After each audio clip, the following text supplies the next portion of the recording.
Hello, I'm Edwin Newman. One of the most booming boom towns in the world is Jerusalem. Everywhere you look, something's going up. Under the pressure of immigration and economic expansion, this is true not only on the Israeli side, but in what used to be Jordanian Jerusalem.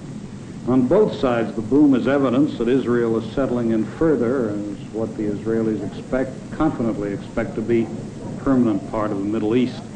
It is not without significance that the larger part of the construction force working on the boom is Arab.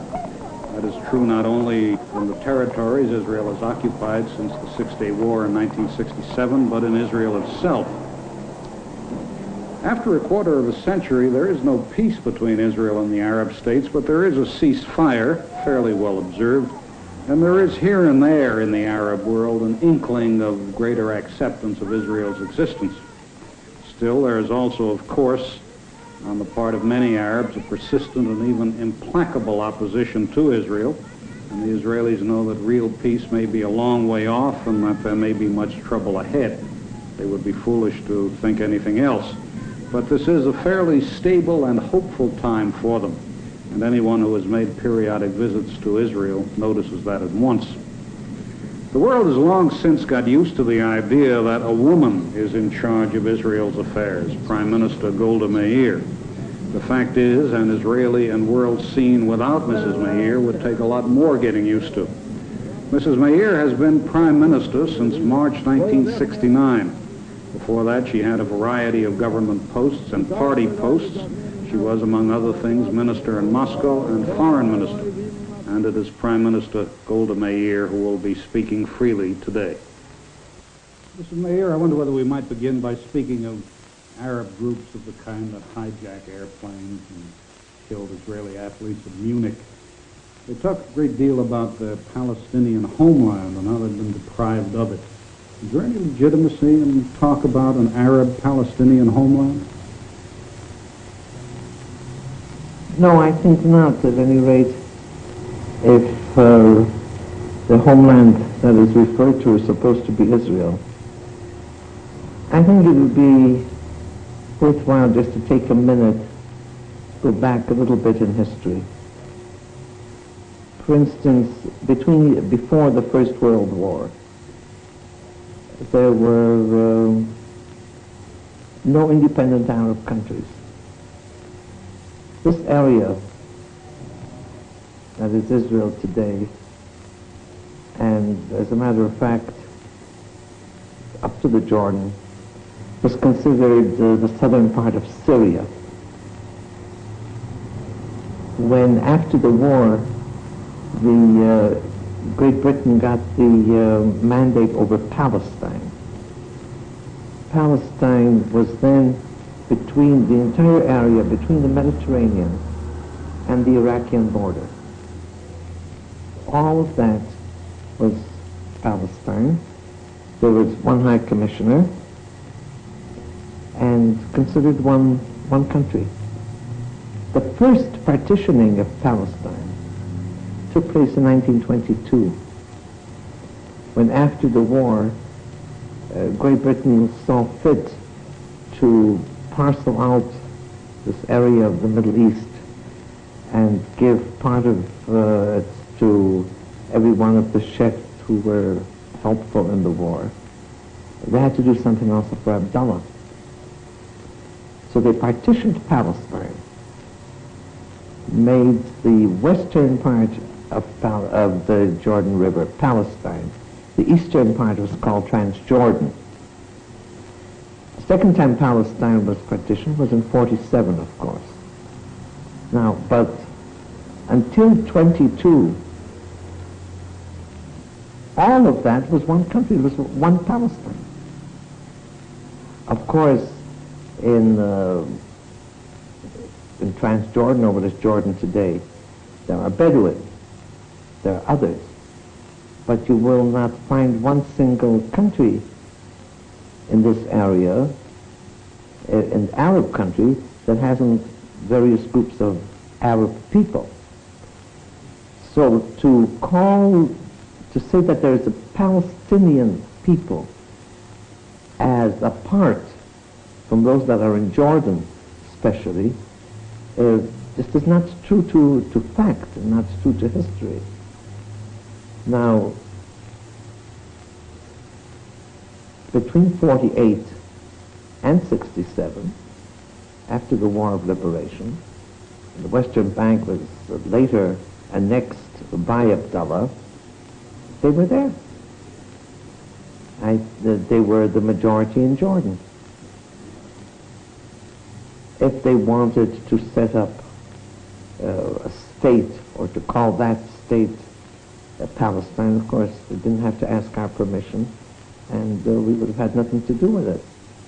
Therefore, when they say the Palestinian people want the right to their land, what it really means is to drive the Jews out of this area and take over, in addition to the about 19 or 20 independent Arab countries, all that have been created between the First and Second World War, create one more country instead of Israel.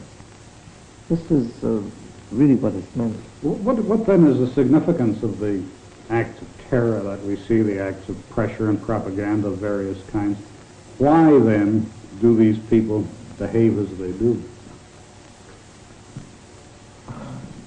They don't want us here.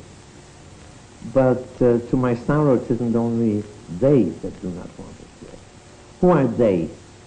They're the people who, because of the War of 48, fled this area into Jordan, into Syria, and other places, and have never been resettled. That is, they were refugees. And certainly I admit, one has to admit it, that as far as from the humanitarian point of view, there are groups of hundreds of thousands of people who have lived in camps for so many years under miserable conditions. Why haven't they been resettled? Jordan actually was not viable without these people. Jordan had a population of maybe about 300,000. Why weren't they not resettled? Some of them were. But generally, why was there not a resettlement of refugees, of the Arab refugees? Because not only the refugees, but the Arab countries themselves felt that they should remain in their camps. They should not be resettled. It was one of the weapons against Israel. There were military measures, there's economic boycott, and one of the methods was to keep the refugees in the camps, feeding a hope that someday they'll march into the country and march us out. So they don't like us. They don't want us here. Our Arab neighbors, to my sorrow, have not yet acquiesced to our existence, therefore wars.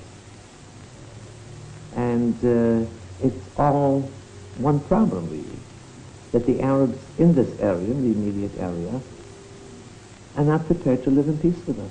Mrs. Meir, it appears from what you say that you accept that Palestinians, or whatever you want to call them, refugees, have been made victims, one way or another, that they have a legitimate grievance. What can be done to meet their grievance, then? They have become victims through the fact that after the United Nations in 47 decided on the partitioning of Palestine, mind you, west of the Jordan River, into a Jewish state and an Arab state, we accepted, and the Arab countries did not. And there was war. Can't imagine that there ever was a war without refugees. The difference is, in this case, that the Arab people who fled the area that became Israel afterwards were actually among their own people. For instance, we Jews are a classic nation of refugees. But when we were refugees, we were among strangers with different people who had different religion, who spoke a different language, a different culture, entirely different. These people are among their own people. It's the same language, the same religion, the same way of life. The fact that a line was drawn didn't make them any different. And but that they suffered, I accept. The question is, was that necessary? Because during that period, during these years, Israel has absorbed from the Arab countries a much larger number of Jews than the number of Arabs that left this area. Nobody speaks of Iraqi Jewish refugees in Israel, or Syrian Jewish refugees, or Moroccan Jewish refugees. Hundreds and hundreds of thousands of them. And anybody that knows the situation will agree that there was a greater clash between European Jews that came here, or Israeli Jews who have been here for centuries, generations, and Jews that came from Yemen, or Jews that came from, let's say, the Atlas Hills in Morocco. The only thing that really made us one was religion. We're Jews. We're one the same nation, but no common language, and sometimes centuries apart in culture, and yet we absorb them, and we're one people. Is there anything, Mrs. Prime Minister, that Israel can do to remove this center of infection, really, a source of infection for the whole Middle East? These Arab refugees, these unsatisfied, unhappy people, unsettled, really. Because going around, as I've been doing the last few days, one still sees refugee camps that go back to 1948. That's right. Is there anything that Israel can do? We have said immediately after the War of Liberation in 48, 49, that we are prepared to pay compensation for anything that these people have left behind, whether it's land, whether it's orange groves, whether it's houses, anything. We have allowed tens of thousands of them to come back because the families were separated during the fighting. And if part of the families remained here, and if they, no problem of security, we allowed them to come back. Now, the United Nations had a committee to investigate what these people left behind. And we cooperated with them. It comes up large sums of money. Now, if there had been peace, this money, the aid from international aid and from various governments, there's no doubt this thing would have been forgotten.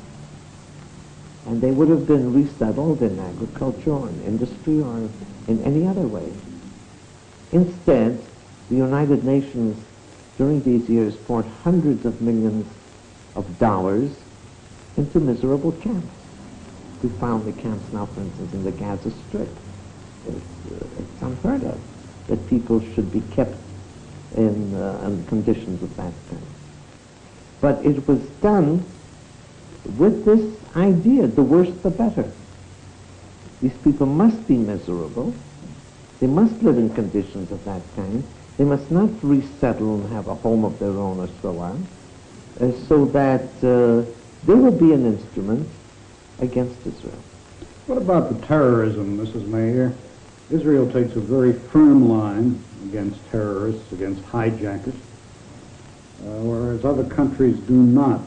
What is the, even when the lives of others are involved, you say, don't give in to hijackers. What is your reasoning there, since innocent lives are at stake? Innocent lives are always at stake. The question is, can innocent Israeli lives become a commodity that groups of men and women can just do with them whatever they like. Because when they take a plane, for instance, let us take the last incident, the one of Lufthansa in Germany. Nobody would say that it's a simple matter. Of course not. But look what happens. These men demand the release from prison of men who participated in the killing of our people in the Olympic Village. They say and practice, but they say openly, we want them out. As soon as they land in Libya, they make a statement, now we'll start all over again. So of course lives are involved. But it means that people are set free when everybody knows that what they intend to do at the first opportunity, they will kill more Israelis. It's a difficult problem. I don't say it's easy. But Israel cannot say, well, as long as it involves Israelis, it's all right. Mr. Meir, it is sometimes suggested that terrorist organizations act out of a fear of a solution being arrived at between Israel and the Arab states. Is there a prospect of such a solution? A solution between us and the Arab states? Yes. I'm sure there is. The question is when. Look, one must not, I think, look at the situation in the Middle East as though there are Arab countries that involve themselves in war with Israel, but it doesn't hurt them. It doesn't hurt their people.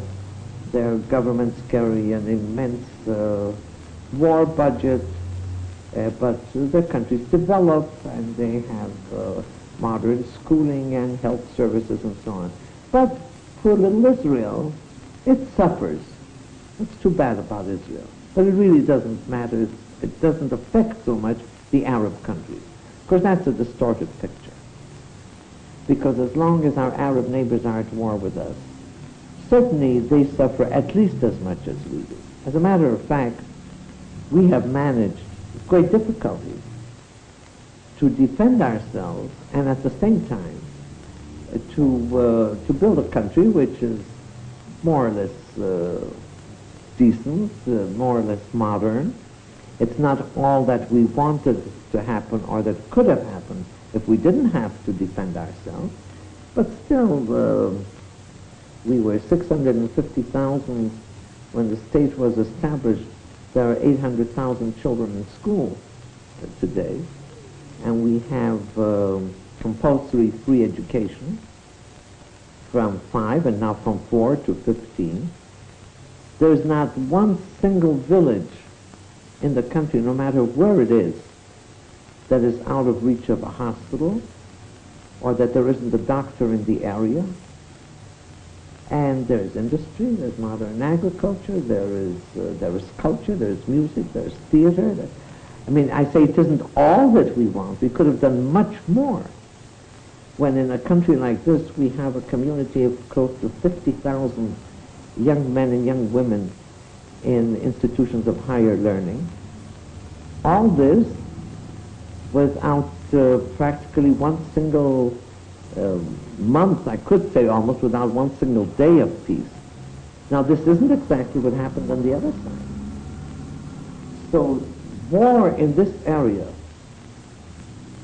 is something that is hurtful to Israel and to the others.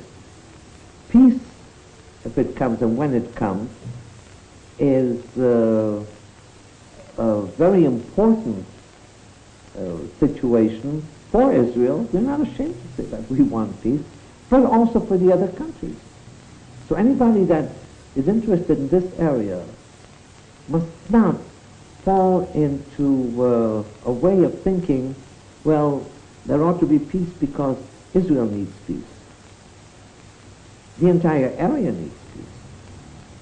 And the tens of millions of people in our neighboring Arab states, they are the main sufferers.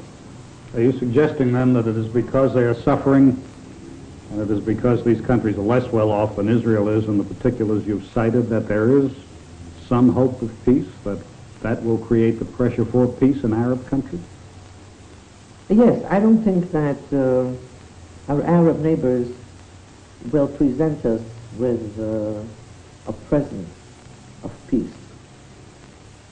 The real tragedy is that the leaders of these tens of millions of people in the various Arab countries do not realize how essential it is for their people. If they did, I think we would have had peace many years ago. Mr. Meir, can you offer any opinion, any theory about the intentions of King Hussein of Jordan at this point? Well, I think the positive development in this area, as far as our neighbors are concerned, that King Hussein has come to the conclusion, evidently because he said so, that there must be a solution of peace between Jordan and Israel, and I think he accepts that for all the neighboring countries. And he once said, I believe, that another war is another catastrophe, maybe a greater catastrophe for the Arab people.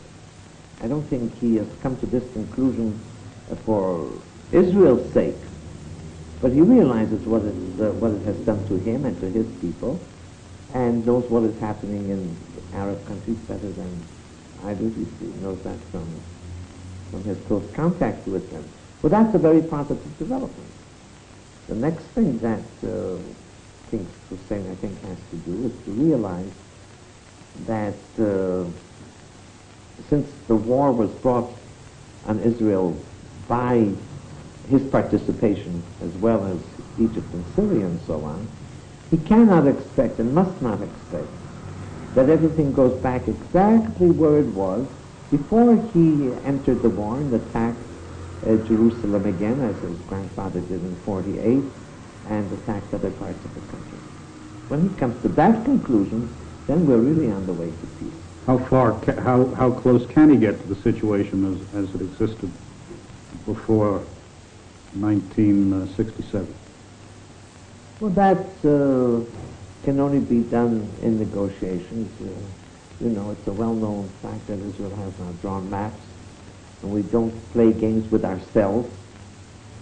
It isn't that we don't have ideas. We have it. But the basic idea is, all other ideas are based on one idea, that we want peace with our neighbors. And what we want to gain in peace, as far as territory is concerned, is not territorial annexation. What we want is change in territory to the extent that it is essential for us to have borders that promise greater security than what we had before. One gathers, Mrs. Prime Minister, that with Jordan it would not be a great problem, but that you would, for example, insist on holding the Golan Heights taken from Syria, and that might be a much more ticklish problem than the Jordan problem. I don't want to negotiate on a television program. No, I don't want to say to King Hussein that with Jordan there is no problem, because I don't think I would be honest if I said so. There are problems.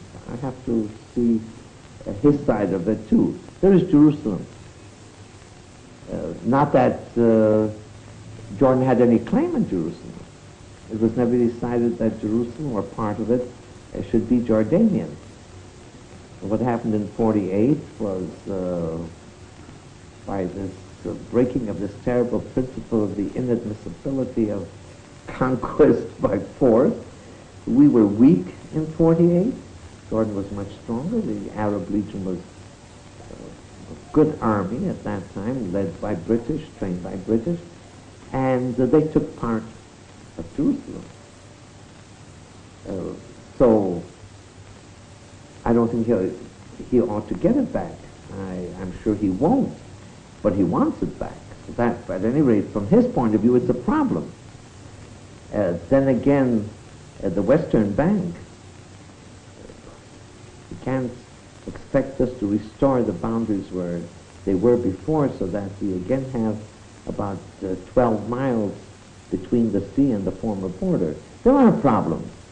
They're not problems that cannot be solved. I think all problems between us and our neighbors can be solved. Why should the Golan Heights be such a serious problem from Syria, unless they again want to be in a position where they can shell our villages in the valley. If they had no intention of that kind, and if they hadn't done what they did for so many years, there would have been no problem. Now they want us to come down again. Come down from the hill to the valley so that they can put up their guns up above. That's a problem. Mr. Meir, one often hears that Arab leaders would find it very difficult to make peace with Israel, that they could not themselves survive politically, maybe survive at all, if they did make peace. That's thought to be particularly the case in Egypt, for example, and, well, to name another one, Iraq. Could a man like President Sadat of Egypt survive if he made peace with Israel, do you think? Is that something you have to think about? I think we all have to think about it. The question is that our primary responsibility for Israel? What happens in these countries? Of course, one of the sources of the tragedy is the regimes. They're not democratic regimes, they're dictatorships. Each dictator, in order to keep himself above water, promises his people various things. One of the things that every dictator in this country in this area promised their people, that Israel will be destroyed. One thing I think they can't be blamed for is that they didn't try. That they did and couldn't, did not succeed. Maybe it's too much to expect from a dictator that he goes back to his people, has the courage to tell them, well, I've tried, I've tried, but we can't do it. And since you people are paying the price for it, because of illiteracy and because of poverty and because of hunger and so on, we have to give it up. Live at peace with Israel and build ourselves. Now, if you go on promising people that next month it's going to happen, I objectively understand that it's difficult for him to do it. And maybe he's risking his being in power, maybe even his life. But I'm sorry, I don't know how we can help him. Mr. Meir, the Russians withdrew from Egypt at the demand of Egypt. Did that fact make the settlement or make the prospect of peace, did it improve the prospect of peace in the Middle East? Very many people thought so. We hoped so. But actually, if you analyze the situation, we have never said that the Russians are driving Egypt to war against us.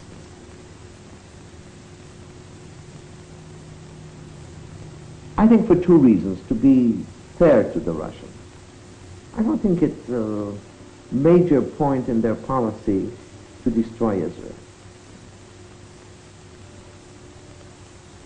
What they wanted to do is to buy themselves, or to buy their entrance into the Middle East on the basis of feeding Nasser or any other Arab leader what he wants most.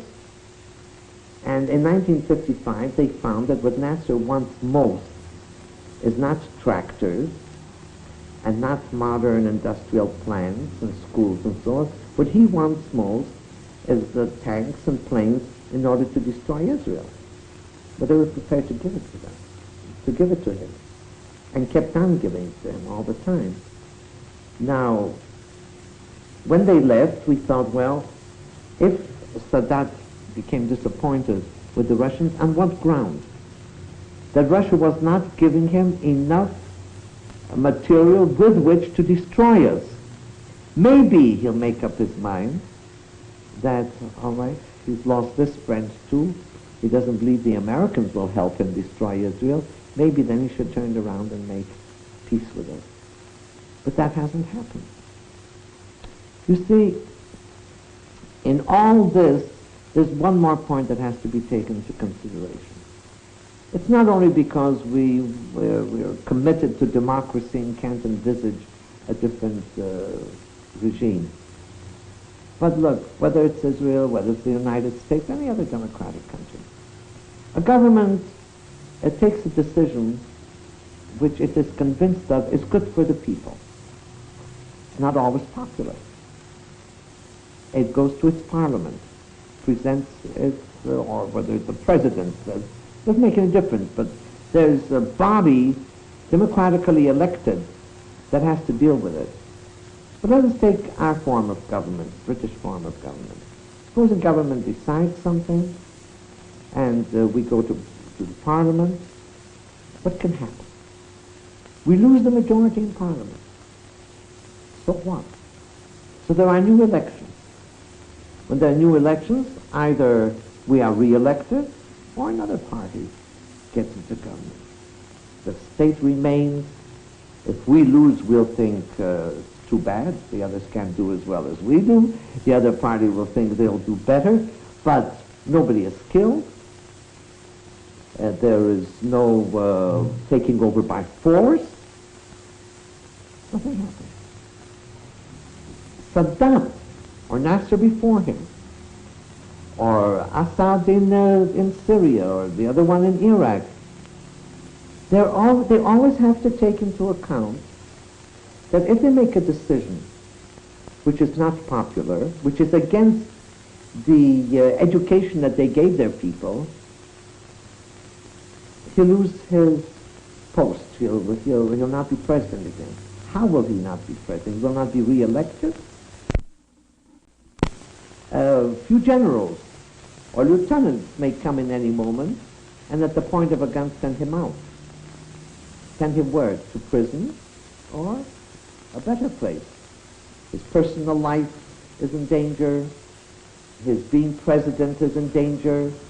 That he must think of, and he does. And this is the tragic part of this kind of regime of people. Dictators are supposed to be very brave people. It isn't so. It isn't true. They're afraid. They don't trust anybody around them, their dearest friends. Look what Stalin did to his people. Look how Sadat started. The first thing is sending people to jail. And I don't know, how does he take his decisions? Like I do? We sat at a cabinet meeting today from 9 o'clock till 3 o'clock discussing things, differences of opinion, we have to take votes. I don't know whether he gets his ministers together and asks their advice. I don't know whether he doesn't get up one morning and says, well, now I'll do this, and does it. So this element, which is supposed to be a question of philosophical problem, what kind of regime, of a social problem, really in a situation of this kind in the Middle East, it's a question of life and death to many, many people. Well, are the Russians coming back in now? Do you think Sadat has decided to have them back? Well, look what Sadat did. I imagine when that bright morning he decided to tell the Russians, go home, I suppose what he thought was, now, the Americans don't like the Russians. So, if I send the Russians home, the Americans will applaud me. And then they'll come running and say, well, now, President Sadat, you're wonderful. Now you send the people we don't like away. Now just tell us what you want. You want us to squeeze Israel? It's okay with us. That's just what we're going to begin to do this afternoon. Well, the Americans didn't do it. So he said, okay, as the Americans are now involved in the political campaign, and the Jews are so influential, of course. Without them, there's no president elected in the United States. So never mind the president, now I'm going to go to Western Europe. Here is the place where I can get things. And he sends his messengers to Western Europe. Nothing happens. And the Americans don't help him.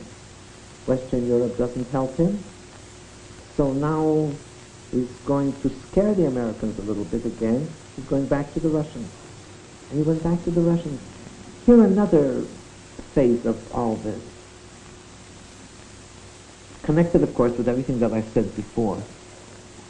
The lack of, call it courage or whatever you wish to call it, of knowing that you're a sovereign state, a sovereign people, you have to carry the responsibility for your decisions and for your people. Don't expect somebody to do things for you. You've gone to war, you Egypt, not Saddam, so it was Nasser, doesn't make any difference. Out of the blue in 67, you sent your army across the canal into the Sinai Desert, and Nasser said, this is the day, now we're going to do it. Fine, you tried. Couldn't succeed. Now, Israel immediately after the war said, okay, now let us sit down and negotiate a peace treaty. And the answer was no, no, no. The Americans will squeeze Israel. They remembered 56, 57, the Americans and the Russians will do it. And I'll sit back and threaten Israel. The Americans don't do it quick enough, I'll start a war of attrition. And if the Bar-Lev line is not really destroyed, never mind, I'll tell my people, as Nasser did tell his people, 2/3 of the Bar-Lev line is destroyed. Not 2/3, and nothing was destroyed. You see, the lack of courage to say to the people, first let's tell them the truth. And then take responsibility. How do you Americans say? Do it yourself. Don't expect, what is Sadat been saying all the time? I'm not interested what Israel thinks. I'm not satisfied when President Nixon will tell me that he will influence Israel. Nixon must squeeze Israel. It doesn't enter his mind that Israel is not squeezable. Mrs. Meir, is it implicit in what you've been saying that the United States and the countries of Western Europe to whom Sadat applied after the Russians left, is it implicit in what you've been saying that they somehow missed the boat and that there was something they could have done? No. No, not at all. First place, with all the failures in international life and international relations and so on, there is a certain basis of justice, of honesty, of decency. And when we say we're prepared to negotiate, and when we say we're even prepared to carry on indirect negotiations, well, what else is expected of us? What should be expected of us? Certainly the United States has adopted an attitude that we can't and should not be squeezed. The United States is prepared to help that the parties should negotiate, and I think European countries did the same. And now when Sadat went back to Russia, I'm not so sure whether he's so happy with what he's getting from his point of view, and I don't know how things will turn out. But first he sent them out, and he goes back to them. And I don't say that this means that, again, in the near future there will be 20,000 Russians in Egypt.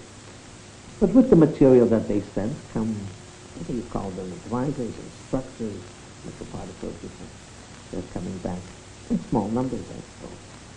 Mrs. Meir, there are 2 points I'd like to ask you about in connection with the territories Israel occupied after the Six-Day War. One has to do with the establishment of Jewish settlements, Israeli settlements in those areas. And sometimes it is said that Israel is creating a fait accompli by settling in these areas, in some cases expelling Arab farmers to do so. In some cases, so it is said, driving people out of their houses to do so, destroying houses and the like. Maybe we just discuss first the question of settlement. What is it you are trying to do in the occupied territory?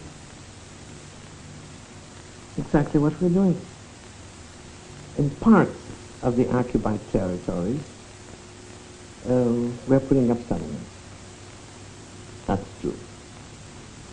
We are not destroying Arab houses to put up settlements. We destroyed Arab houses in the miserable refugee camp in the Gaza Strip to widen the roads, right, also for security, because there were nests of terrorists, but also for the welfare of the people, covering up the sewage open canals that were there, and setting up other houses for them, by the way, putting in electricity and water and so on. Now, I know that people say that because we're putting up settlements now, we're as though making it difficult for our Arab neighbors to negotiate with us. But immediately after the war, we didn't have settlements, and we were prepared to negotiate peace immediately after the war. Now, we never denied that we will not go back to the 67 borders. We said we want changes. And certainly these settlements represent changes in the borders. But that doesn't mean that we're not prepared to sit down and negotiate. On the contrary, we want to negotiate. And they're not, it isn't as though we come to a village, we drive the Arabs out, we destroy the houses and put a settlement around. There's nothing farther from the truth than this. It may be that sometimes somebody has to be moved a little bit, not villages, not masses, sometimes an individual house, but then always with compensation and always with rebuilding the house. No, we're not angels, but we're not that bad. Well, on that point, Mr. Meir, I was reading that not merely that houses have been destroyed, which you deny or explain. I want to say this too. Yes. For instance, there have been houses destroyed in the Gaza Strip, or very few also on the Western Bank, when these houses were nests of terrorists. That's true, but it had nothing to do with their settlement. There's been no confiscation of land to give to Israeli farmers, for example. That has been written. It's land that was state land, and it belonged to individual people, bought and paid for. And if they didn't want to accept the money now, at any rate, it's at their disposal, and we're prepared at any moment to negotiate. Some of the land, I gather, is crown land belonging to the king. That's right. Well, that's what we call state land, crown land. I have also read that there have been some deportations and that there's been some indefinite detention without trial in the occupied areas. Terrorists. Terrorists some who have been caught in action have been put to trial, and others who belong to terrorist organizations and helped and participated and so on are in administrative arrest. That's true. Lest people do not know, I think maybe it's worthwhile knowing that with all the terror that we had in the area, not one single, I can't say not one single death sentence, there were one or two death sentences, but no execution of one single person. Nobody was put to death. Not one. You see, in our civil laws, we did away with capital punishment. In our military courts, it is allowed for acts of war or treason or something like that. So that once or twice the military court decided a death sentence, and it was always changed to life sentence. Because governments decided after 67 that the death sentence should not be required. But sometimes the judges themselves, the case is so serious that despite that, they themselves decide on death sentence, but then it is always turned into life sentence. Mr. Meir, I want to change the subject rather radically, I'm afraid. You were born in Kiev. You moved to Pinsk, went to the United States in 1906 to Milwaukee. And you have said, well, let's leave out Milwaukee for the moment, we'll get to that later. You're known as the Meir who made Milwaukee famous because I think you were born across from the Schlitz Brewery. Was it Pabst or Schlitz that made Milwaukee famous? But I think for the sake of safety, I'll say both Schlitz and Pabst. The beer at any rate. But before we get to the Milwaukee part of it, you were born in Russia. You went to the United States in 1906, and you have said, if there's any logical direction that your life has taken, it's the desire and the determination to save Jewish children from experiences like those you knew in Tsarist Russia. How much of that lives in your memory?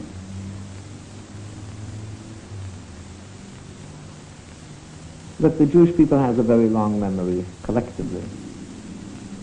And masses of individual Jews have a similar memory.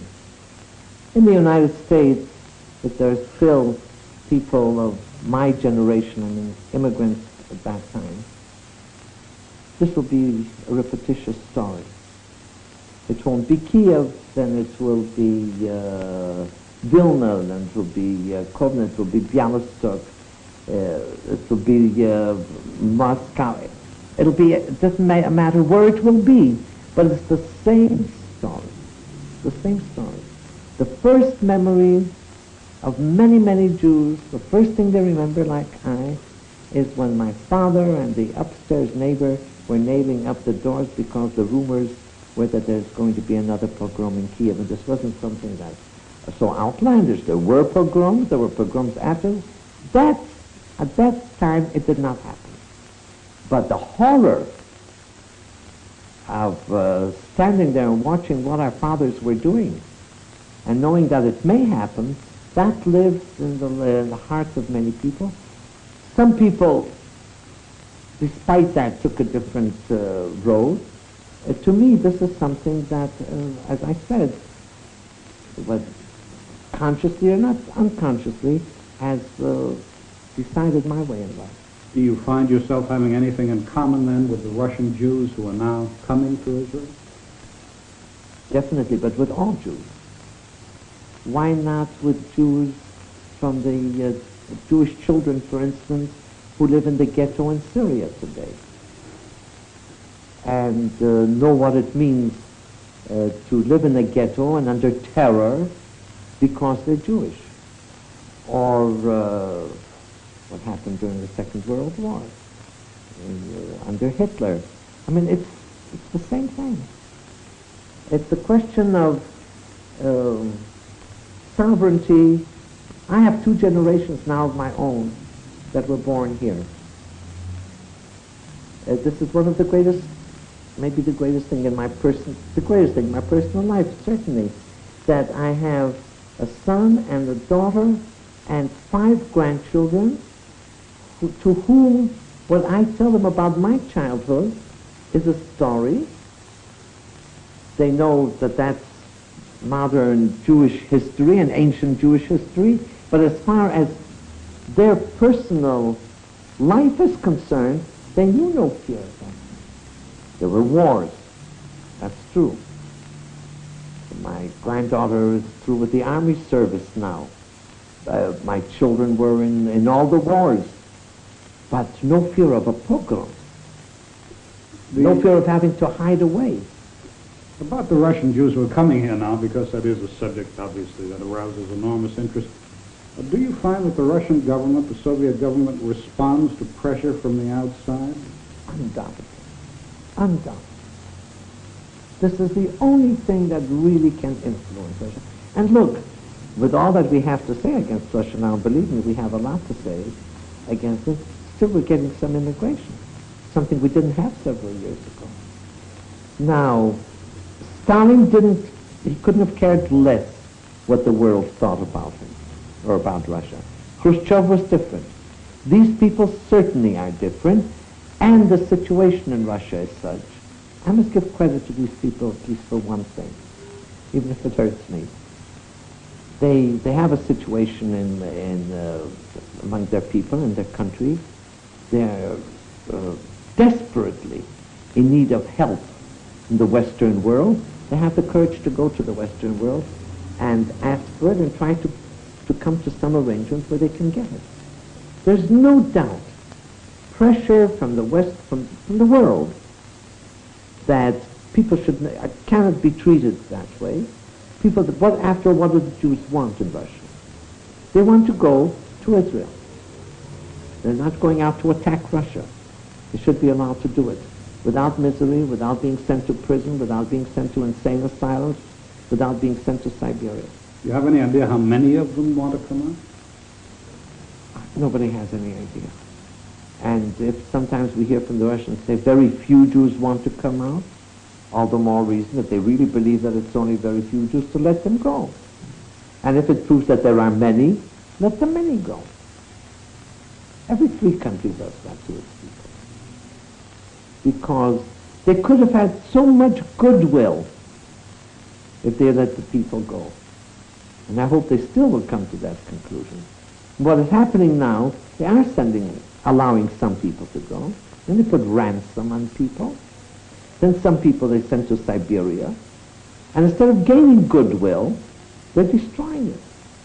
Mr. Meir, there used to be a lot of talk, maybe it was a lot of guesswork, about the absorptive capacity of Israel. How many people you could actually have in this country support, how many people could actually support themselves, I should say. Is there a current figure that the Israeli government has in mind on that? You know that between the day that Great Britain got the mandate over Israel and the day and our independence, I think there were 20-odd royal commissions that came. So one royal commission once said, you can't, the country is so overcrowded that you can't turn a cat, swing a cat. We wanted to swing cats. We wanted to have people in the country. Then another royal commission said, not one more drop of water in this country. And of course, absorptive capacity, that was the problem. And Dr. Weitzman once said, what is absorptive capacity? Every Jew that comes to then Palestine, in his suitcase, there's absorptive capacity for a few more Jews. And here we are. Now the population is very, very close to 3 million. And now we know that so much of our country is still uncultivated and not settled. And things are developing. Instead of a tract of a farm of so many acres, which were necessary for a family when we didn't have irrigation, there were no modern methods of agriculture. Now that same plot can support 4 families. And then industry and science and technology. There's no limit, really. No limit. We're not a people of 200 million. But the numbers that we have, we can take. Was there ever a time, Mrs. Meir, when you were in the United States, where you lived for quite a while, that you thought of staying there? That you thought you might be an American? Before I came here? Yes. Well, I suppose when I came there when I was 8, I became a Zionist, labor Zionist to be more correct, during the First World War. I didn't join the labor Zionist party until I decided that I would come to Palestine. Somehow I couldn't understand the idea that I'm for a Jewish state, but I'll live in Milwaukee. So there weren't very many years. And God knows it's not because the United States was not good to us, and not because I didn't appreciate all that it had to generate, the difference between Tsarism and the United States, but it's because of the Jewishness in me, and because of this peculiar streak that if you believe something you should go and try to accomplish it. So although I lived in the United States until I was 23, came here in 21. But out of these years, quite a few number of years, I was involved in Zionist activities. Well, we only have about 2 minutes left, Mrs. Meir, and I do want to ask you a bit more about the past. You arrived in Tel Aviv in July 1921. Was it hot? You became a teacher in a kibbutz, but you also, as I've read, picked almonds, you minded chickens, and you cared for children. You were married by that time, of course. And over the years, so I've read, you have never been to a beauty parlor. You have a very limited wardrobe. You've had very little leisure.